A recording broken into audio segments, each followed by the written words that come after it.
নির্বাচন পরবর্তী সময়ে জিরানিয়া, আমতলী, শিবনগর সহ পশ্চিম ত্রিপুরা জেলার বিভিন্ন স্থানে রাজনৈতিক হিংসা সংঘটিত হচ্ছে এবং এই হিংসার সাথে যুক্ত শাসক দল আশ্রিত দুষ্কৃতীরা। এই অভিযোগ তুলে মঙ্গলবার আগরতলা পুলিশ হেডকোয়ার্টারের সামনে বিক্ষোভ প্রদর্শন করে সিপিআইএম পশ্চিম ত্রিপুরা জেলা কমিটি।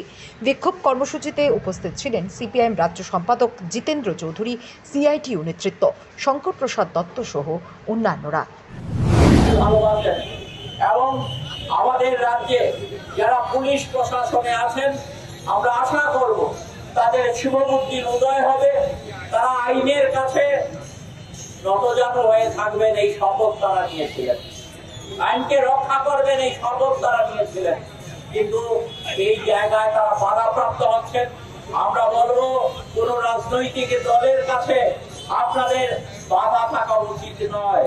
আপনারা একটা রাজ্যের সরকারে দায় দায়িত্ব প্রতিপালনের জন্য আছেন, আপনাদের শুভবুদ্ধির জন্য আমরা অপেক্ষা করব। এখনো আমাদের 5 জন প্রতিনিধিকে এসপি ডাকিয়েছেন কথা বলার জন্য।